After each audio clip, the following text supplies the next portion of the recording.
Everyone, welcome to this channel. तो यहाँ पे आज मैं आपके साथ डिस्कस करने वाला हूँ ये क्विजेस। तो यहाँ पे सबसे पहला सवाल हमारे पास था कि एक आइडियल गैस है जिसकी कांस्टेंट हीट कैपेसिटी है, heat capacity at constant volume CV is equal to 3/2R। तो यहाँ से मैं कह सकता हूँ कि एक आइडियल गैस है और जिसका heat capacity at constant volume 3/2R है। इसका मतलब वो एक मोनो एटॉमिक गैस है, F की वैल्यू 3 के बराबर है। Made to carry out a cycle that is depicted by a triangle in the given figure। तो यहाँ पे एक बात और बताई गई है that this is certainly a triangle। ये ट्राइंगल आपके पास है। अब इस साइकिल को थोड़ा सा देख लेते हैं कि यहाँ पे ये प्रेशर है वर्टिकल एक्सिस पे, हॉरिजॉन्टल पे वॉल्यूम है और B से A आपको एरो दिखा दिया है। अब क्योंकि एक साइक्लिक प्रोसेस है तो एक एरो यदि इस तरफ है तो बाकी एरो जो हैं वो इसी सेंस में होने वाले हैं। तो हमें प्रोसेस का जो है पता चल गया रास्ता कि ये B से A से C और C से B है। ये वाली जो प्रोसेस है यहाँ पे कांस्टेंट प्रेशर है, तो प्रोसेस B टू A जो है वो होने वाली है हमारे पास आइसोबैरिक प्रोसेस। और जो प्रोसेस A से C है उसके बारे में कुछ कह नहीं सकते, लेकिन C से B जो है प्रोसेस वो आइसोकोरिक प्रोसेस है। तो C से B जो प्रोसेस है वो आइसोकोरिक है और जो प्रोसेस हमारे पास है A से C उसके बारे में कुछ अता पता नहीं है। A से C भी हमारे पास एक प्रोसेस है, ठीक है। तो कोई भी हम उसमें स्पेशलाइज्ड फॉर्मूला नहीं लगाएंगे, नॉर्मल वाले फॉर्मूले लगाएंगे। आइडियल गैस है तो कोई दिक्कत नहीं है, नॉर्मल फॉर्मूले इस्तेमाल होने वाले हैं। तो following statements is true about this cycle. तो इस ऑप्शन सबसे नंबर 1 में दिया है आपको कि एफिशिएंसी कितना है, इतना।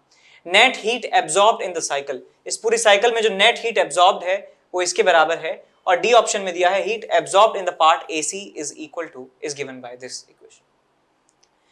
तो सबसे पहले हम एफिशिएंसी को चेक करेंगे क्या ये आ रही है या नहीं आ रही। तो एफिशिएंसी क्या होता है कि इस पूरे सिस्टम ने, इस पूरे साइकिल ने वर्क कितना किया है, टोटल वर्क हमें निकालना है तीनों प्रोसेस में, और वर्क डिवाइडेड बाय हीट कितना एब्जॉर्ब किया है।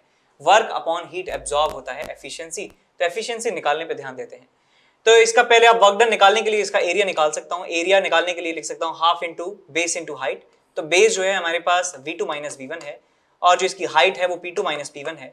तो यहाँ से मैं वर्क डन लिख सकता हूँ इस पूरे साइकिल में, work done by total cycle, work done by total कितना आ जाएगा बेटा, half into V2 minus V1 और यहाँ आ जाएगा आपके पास P2 minus P1। This is the work done. Divided by heat की बात करते हैं कि हीट जो है वो जो इसने एब्जॉर्ब की है, जो बाहर से सिस्टम को दी गई है हीट, वो हमें कैलकुलेट करनी है। अब हीट हमें निकालनी है। यदि बात करूं B से A प्रोसेस में जो आइसोबैरिक प्रोसेस है, तो हीट के लिए लिख सकता हूं मैं NCP डेल्टा T, और यहाँ आइसोबैरिक प्रोसेस में जो हीट होने वाली है QCB या QBA कह सकते हैं इसे, वो हो जाएगा हमारे पास NCB delta T, NCB delta T। अब CP को लिख सकता हूं मैं 1 प्लस F/2 इंटू R या 5/2R लिख सकता हूं। सो 5/2 NR डेल्टा T और यहाँ से आ जाएगा आपके पास 3/2 NR डेल्टा T। अब NR डेल्टा T को मैं लिख सकता हूँ डेल्टा PV, बिकॉज ये PV ग्राफ है तो मुझे पहले पता लगाना है कि कौन सी प्रोसेस में हीट एब्जॉर्ब हुई है, उस पर्टिकुलर प्रोसेस में हीट एब्जॉर्ब की वैल्यू मुझे निकालनी है। So it will be 5/2 delta PV या P final V final minus P initial V initial. Similarly यहाँ पे 3/2 P final V final minus P initial V initial. अब पहले हीट देखिए बेटा इस प्रोसेस में जो हीट का साइन है B से A में, वो पता लगेगा P final V final P minus P initial V initial के साइन से। तो B से A जो प्रोसेस है, यहाँ पे फाइनल प्रेशर है और फाइनल वॉल्यूम है P1 और V1। तो ये P1 है, ये V1 है। इनिशियली बात करें B पॉइंट पर, प्रेशर है P1, वॉल्यूम है V2। तो प्रेशर है P1 लेकिन वॉल्यूम है V2। तो मैं कह सकता हूं ये छोटी क्वांटिटी है, बड़ी क्वांटिटी है, ये जो है साइन नेगेटिव आने वाला है। इसका मतलब इस हीट का इस्तेमाल मैं नहीं करूंगा, इस हीट का इस्तेमाल नहीं करना है हमें। अब बात करते हैं C से B वाली प्रोसेस में। C से B वाली प्रोसेस में देखिए final pressure, final volume P1 और V2। सो P1 V2 फाइनल है ये। इनिशियल हमारे पास है P2, ज्यादा प्रेशर ज्यादा वॉल्यूम, हमारे पास है यहाँ P2 और यहाँ हमारे पास V2। तो आप क्लियरली देख सकते हैं कि this quantity is smaller, this quantity is larger, तो इनका डिफरेंस नेगेटिव आएगा। और थर्मोडायनेमिक्स में नेगेटिव हीट का मतलब है कि जो हीट है सिस्टम से बाहर निकल गई है। हमें एफिशिएंसी निकालने के लिए हीट चाहिए जो अंदर आई है, तो मैं कह सकता हूँ ये वाली हीट को अभी इस्तेमाल हम नहीं करेंगे, because this is not heat absorb, this is actually the heat taken out from the system. तो ये भी हमारा कैंसिल हो गया। अब बात करते हैं ए से सी की। ए से सी में डेफिनेटली हमें कुछ ना कुछ हीट मिलने वाली है। अब हीट निकालने के लिए हम ना तो एनसीबी डेल्टा टी लगा सकते हैं, ना एनसीबी डेल्टा टी लगा सकते हैं। तो हम यहाँ पे क्या करेंगे, हीट निकालने के लिए क्यू ए सी निकालने के लिए मैं फॉर्मूला लगाऊंगा first law of thermodynamics, that is delta U plus W. तो डब्ल्यू निकाल सकते हैं एरिया से, एरिया निकालना है इस प्रोसेस ए टू सी में। तो एरिया निकालने के लिए क्या करूंगा, मुझे एरिया अंडर द ग्राफ चाहिए, एरिया अंडर द ग्राफ चाहिए। तो मैं यहाँ पे area under the graph calculate करूंगा। ये जो एरिया है ये प्रोसेस ए टू सी में वर्क होने वाला है। तो एरिया कितना आ जाएगा, हाफ इंटू पैरेलल साइड्स का summation into distance between them. तो यहाँ पे आपको वर्क डन मिलेगा half into sum of parallel sides P1 plus P2 और यहाँ V2 माइनस V1 आपको मिलेगा डिस्टेंस बिटवीन द लाइन। ये ट्रेपेजियम का एरिया है, यही वर्क डन है। डेल्टा यू में लिखूंगा F/2 NR डेल्टा टी या F/2 डेल्टा PV लिख सकता हूँ। So it will be 3/2 delta PV, P final V final, P2 V2 minus P1 V1। So P2 V2 minus P1 V1 आपको यहाँ पे आंसर मिल जाता है। ठीक बात। तो ये हो गई हमारे पास क्या, हमारे पास ये हीट निकल गया इस प्रोसेस ए टू सी में। और यहाँ पे एफिशिएंसी भी हम निकाल सकते हैं। एफिशिएंसी कितना होगा, वर्क डन टोटल जो है हमारे पास half into P2 minus P1 और यहाँ हमारे पास V2 माइनस V1 और हीट एब्जॉर्ब जो उसने किया है वो इसके बराबर है। देख सकते हैं clearly this is a value positive and this is also positive because V2 ज्यादा है V1 से और P2 V2 ज्यादा है P1 V1 से। So this value is positive, इसका मतलब इस वाली हीट का इस्तेमाल करेंगे। इट विल बी 3/2 और यहाँ आ जाएगा P2 V2 minus P1 V1 और plus half of P1 plus P2 और यहाँ आ जाएगा आपके पास V2 माइनस V1। तो कहीं से भी ये वाला एक्सप्रेशन फर्स्ट और सेकंड ऑप्शन से मैच नहीं हो रहा है बिल्कुल। कैसे भी आप कर लीजिए, इसको सिंप्लीफाई भी करेंगे तो ये आंसर नहीं मिलेगा। So these and these are not correct. अब एक बार डी देख लेते हैं कि पार्ट एसी में जो हीट है वो इस फॉर्म में आ रहा है या नहीं। थोड़ा सा सिंप्लीफाई कर लेते हैं हीट को, बिकॉज थोड़ा सा सिमिलर एक्सप्रेशन लग रहा है। तो यहाँ पे हीट को मैं थोड़ा सा सॉल्व कर लेता हूँ। तो यहाँ पे मिलेगा आपको QAC इज इक्वल टू, यहाँ से देखिए मल्टीप्लाई कीजिए 3/2 P2 V2 minus 3/2 P1 V1 plus P1 V2/2 minus P1 V1/2 plus P2 V2/2 minus P2 V1/2। तो ये हमने इसको थोड़ा सिंप्लीफाई कर लिया है। ये 3/2 P2 V2 और ये P2 V2/2 कितना हो जाएगा 2 टाइम्स P2 V2। ये इन दोनों का काम हो गया। 3/2 P1 V1 और ये P1 V1/2 तो ये माइनस ऑफ 2 P1 V1 हो गया हमारे पास। और ये P1 V2/2 यानी कि इसको लिख सकता हूं मैं हाफ कॉमन ले लिया और P1 V2 minus P2 V1 हो गया। यहाँ से आप 2 को कॉमन ले लीजिए तो आपको ये रिजल्ट मिल जाता है। तो एग्जैक्ट सेम एक्सप्रेशन हमें मिल रहा है जो ऑप्शन में दिया हुआ है, P1 V2 minus P2 V1 और यहाँ पे P2 V2 minus P1 V1 2 times. तो डी ऑप्शन हमारा यहाँ पे सही हमें मिल जाता है। ठीक है, तो पूरे साइकिल में नेट हीट एब्जॉर्ब आप निकालेंगे, इन तीनों हीट्स को आप जोड़ देंगे तो आपको ये आंसर नहीं मिलेगा। तो आपका एक ही ऑप्शन सही बैठता है यहाँ पे, ऑप्शन नंबर डी। ठीक है। Hello my dear students, I am Neeraj Kumar Chaudhary और फिजिक्स टीचर। बच्चों एक बहुत ही इंपॉर्टेंट इन्फॉर्मेशन लेके आया हूँ अगेन आपके लिए। Unacademy champions league is back again. फिर से अनअकैडमी चैंपियंस लीग का टेस्ट हो रहा है जो कि 14th and 21st of November को होगा ग्रुप स्टेज पे, जिसमें 25 क्वेश्चन होंगे और 1 घंटे का एग्जाम होगा, 1 से 2 PM होगा। ठीक है बच्चों, और फाइनल्स होगा 28 नवंबर को जिसमें 75 क्वेश्चंस होंगे और 3 आवर्स का होगा जो कि 1 to 4 PM होगा। और इसमें बच्चों बहुत अच्छे अच्छे अवार्ड्स हैं। ठीक है ना, ये आप जानते ही हो बहुत अच्छे तरीके से। 5 CR तक के आप इसमें अवार्ड्स जीत सकते हो, इतना बड़ा पूल है, तो चांसेस बहुत ज्यादा है। ठीक है बच्चों, और अगर इसमें आप अच्छी रैंक लाते हो ग्रुप स्टेज में तो 1 से 10 पे आपको 20,000 का प्राइस है और 100% स्कॉलरशिप है, यानी कि कोई भी सब्सक्रिप्शन लेते हो 100% ऑफ। ठीक है ना, 11 to 30 की रैंक आती है तो 10,000 और 50% इस पे ऑफ, और बाकी का भी आप देख सकते हो। और अगर आप फाइनल में रैंक लेके आते हो तो आपको 1 लाख का कैश प्राइज है और 100% स्कॉलरशिप है। ठीक है ना, ऊपर के टॉप 10 रैंकर्स को, यानी कि 1 से लेके 10 तक 100% स्कॉलरशिप है, और रैंक 1 को 1 लाख, 2 और 3 को 60 और 4 और 10 को 50,000 तक के प्राइस हैं। ठीक है बच्चों, तो बहुत ही बेहतरीन मौका है अच्छे अच्छे प्राइजेस जीतने का।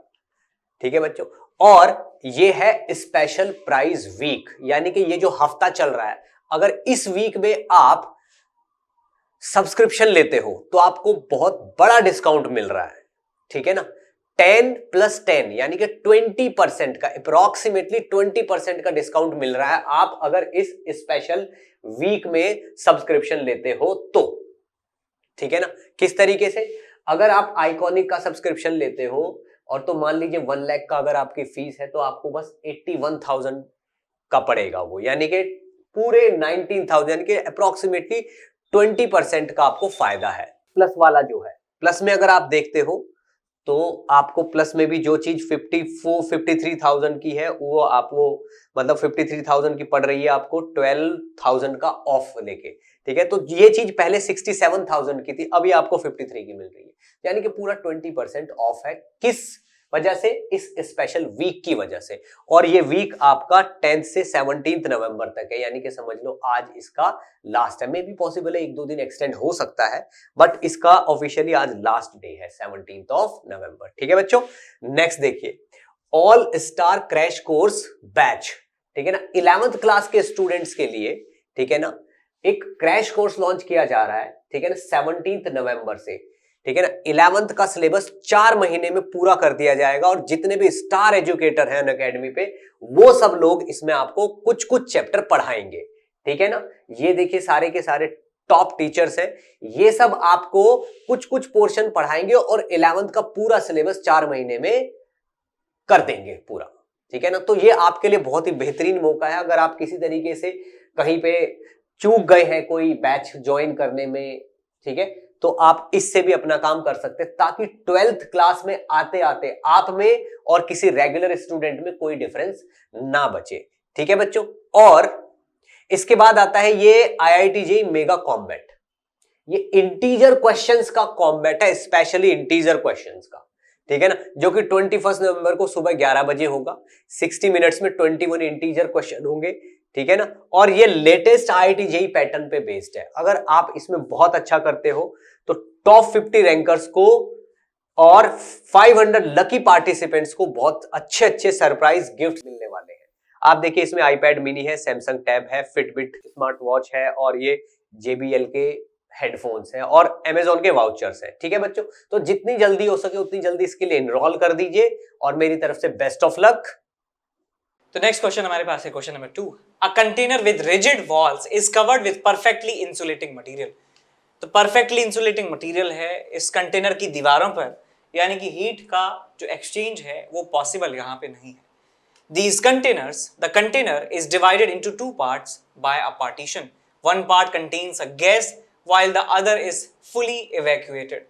यानी एक पार्ट में गैस है और दूसरे पार्ट में वैक्यूम है। The partition is suddenly removed.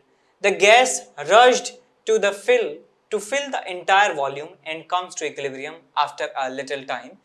If the gas is not ideal, gas जो है वो आइडियल नहीं है, तो हमसे पूछा गया है कि initial internal energy of the gas equals its final internal energy, the initial temperature of gas equal to final temperature, the initial pressure equal final pressure, initial entropy is equal to final entropy. तो यहाँ एक बार देख लीजिए कि आपके पास यहाँ पे एक कंटेनर दिया है जो इंसुलेटेड है बाहर से। यहाँ हमारे पास है एक पार्टीशन है, और यहाँ पे है वैक्यूम, और यहाँ पे है एक गैस जो आइडियल नहीं है, नॉन आइडियल गैस है। तो आइडियल गैस का कुछ प्रेशर होगा P, और यहाँ पे कोई प्रेशर नहीं होगा, 0 प्रेशर होगा। जब इस पार्टीशन को हटा दिया जाता है, तो होगा क्या, ये जो गैस है ये रश करेगी इस वैक्यूम को फिल करने के लिए, और गैस जो है इस पूरे जगह पे आ जाएगी। तो आप देख सकते हैं क्लियरली कि प्रेशर पहले यहाँ पे ज्यादा होगा, वॉल्यूम यहाँ पे कम था पहले, वॉल्यूम जो है इंक्रीज हो गया है। आपका दिमाग ये कह रहा है कि यार फटाफट कह दूं कि वॉल्यूम बढ़ गया, इसका मतलब वर्क डन पॉजिटिव होगा, लेकिन ऐसा नहीं है। बिकॉज वर्क डन जो है, वर्क डन क्या होता है हमारे पास, work done is equals to change in आपने वर्क एनर्जी थ्योरम में पढ़ा होगा, work done is equal to change in kinetic energy, ये फॉर्मूला पढ़ा है आपने, राइट।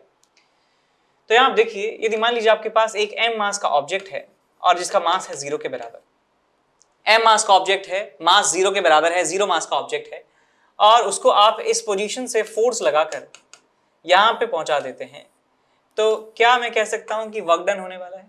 तो मैं कह सकता हूं वर्क डन होता है हमारे पास फोर्स इनटू डिस्प्लेसमेंट, या कह सकता हूं चेंज इन काइनेटिक एनर्जी। तो फाइनल काइनेटिक एनर्जी मान लीजिए half into 0 into V final square, initial energy half into 0 into V initial square. तो वर्क डन हमारे पास कितना आने वाला है? 0 के बराबर।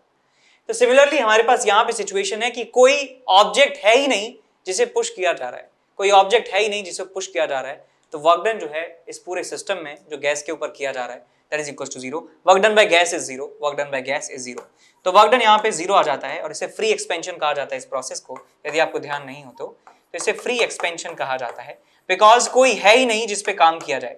गैस के पास कोई ऑब्जेक्ट ही नहीं है जिसके ऊपर ये काम करे, जिसके ऊपर ये फोर्स लगा सके, ठीक है। तो वर्क डन जो है इसका 0 हमें मिल जाता है, बिकॉज पूरा जो कंटेनर है वो सील्ड है, इंसुलेटेड है, हीट का भी एक्सचेंज नहीं हो सकता।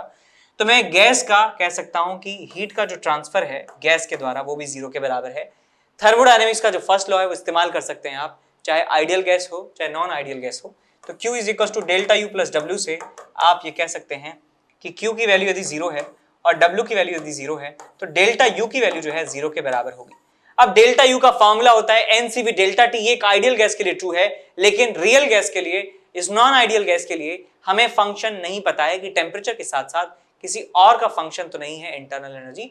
तो मैं डेल्टा U के बारे में 0 पता लगने पर मैं टेम्परेचर के बारे में कमेंट नहीं कर सकता। मैं सिर्फ इतना कह सकता हूं that change in internal energy 0, यानी कि U फाइनल जो है वो U इनिशियल के बराबर है। तो इंटरनल एनर्जी के बारे में कमेंट कर सकते हैं, वर्क डन के बारे में कमेंट कर सकते हैं, हीट के बारे में कमेंट कर सकते हैं, बाकी इंडिविजुअल प्रेशर टेम्परेचर के बारे में कमेंट हम नहीं करेंगे। तो initial internal energy gas equals to final internal energy, सही बात है। इनिशियल टेम्परेचर नहीं बता सकते, इनिशियल प्रेशर नहीं बता सकते। तो initial entropy of the gas equals to final entropy. Entropy होता है हमारे पास dQ/T आइडियल गैस के लिए। तो यहाँ पे नहीं कह पाएंगे, बस इतना कह पाएंगे कि कुछ नहीं कह पाएंगे। आइडियल गैस के लिए कह सकते थे, नॉन आइडियल गैस के लिए कुछ भी नहीं कह सकते हैं यहाँ पर। अगला सवाल थर्ड है हमारे पास, दो बल्ब हैं, आइडेंटिकल वॉल्यूम है, connected by small capillary tube are initially filled with an ideal gas at temperature T। Temperature T वाली गैसेस से भर दिया जाता है दोनों को। तो आइडेंटिकल बल्ब है, ये रहे, एक छोटी पतली सी कैपिलरी ट्यूब है और यहाँ पे लगा दिया जाता है। क्योंकि दोनों कंडीशंस आइडेंटिकल हैं दोनों तरफ, मैं कह सकता हूँ नंबर ऑफ मोल जो है बराबर होने वाले हैं। यदि यहाँ पे नंबर ऑफ मोल्स n/2 के बराबर है तो यहाँ भी नंबर ऑफ मोल्स n/2 के बराबर होंगे। यदि टोटल मोल्स मान लेता हूँ n के बराबर है, ठीक बात। प्रेशर समान होगा, वॉल्यूम समान होगा, टेम्परेचर दोनों का बराबर है, T के बराबर है। अब क्या करते हैं, bulb 2 is heated to maintain a temperature of 2T। अब इस बल्ब को हीट किया जाता है, एक बल्ब को, जिससे इसका टेम्परेचर 2T के बराबर हो जाए और मेंटेन रखा गया इसको। ऐसा नहीं कि एक बार 2T कर दिया उसके बाद छोड़ दिया, नहीं, 2T टेम्परेचर यहाँ पे लगातार मेंटेन्ड है while bulb remains at temperature T। ये टेम्परेचर T ही इसका रहता है। Assume throughout that the heat conduction by the capillary is negligible। यानी कि कैपिलरी से हीट का जो ट्रांसफर है यहां से यहां वो नेग्लिजिबल है। इसका मतलब हीट इस कंटेनर से इस कंटेनर में नहीं जा सकती, इस बल्ब से इस बल्ब में नहीं जा सकती, इसलिए यहाँ का टेम्परेचर जो है बढ़ नहीं रहा है। तो टेम्परेचर चेंज नहीं हो सकता, हीट यहां से नहीं जाएगी। The ratio of final mass of the gas in bulb 2 to the initial mass of the gas in same bulb is equal to. तो इस बल्ब में हमें मासेस का रेशियो बताना है कि पहले कितना था बाद में कितना है। तो मैं मान लेता हूं कि यहाँ पे जो नंबर ऑफ मोल्स हैं N2 के बराबर हो चुके हैं, क्योंकि हमें इतना मालूम है कि कैपिलरी से हीट नहीं जा सकती, लेकिन गैस तो ट्रांसफर हो सकती है। गैस ट्रांसफर हो सकती है, बट गैस की वजह से जो हीट का ट्रांसफर है वो नहीं होगा। दूसरी बात, क्योंकि आपस में कनेक्टेड है, भले ही चाहे कितनी पतली ट्यूब से हो, तो प्रेशर दोनों का बराबर होने वाला है। तो यहाँ पे प्रेशर दोनों का बराबर होगा, P और P बराबर होगा, वॉल्यूम ऑलरेडी बराबर है, टेम्परेचर दोनों का अलग अलग है।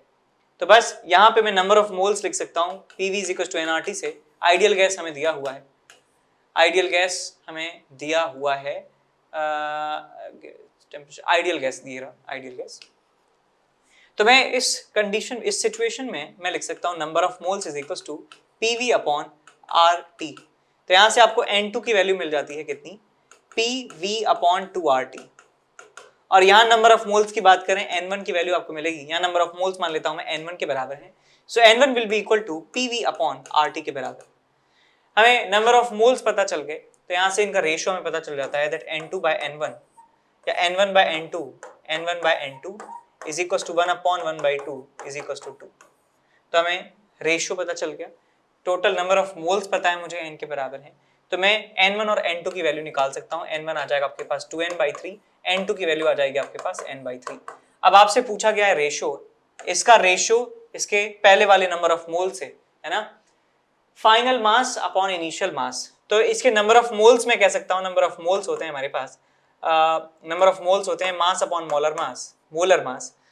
तो मोलर मास दोनों ही कंटेनर में बराबर है, तो मैं कह सकता हूँ number of moles is proportional to mass. तो जो मोल्स का रेशियो होगा वही मास का रेशियो होगा। तो यहाँ लिख सकता हूँ मैं फाइनल मोल्स हैं इसके n/3, पहले मोल था n/2, तो आ जाएगा आपके पास रेशियो 2/3 के बराबर। तो मासेस का रेशियो या नंबर ऑफ मोल्स का रेशियो 2/3 के बराबर आपको मिलने वाला है। तो 2/3 विल बी द रेशियो।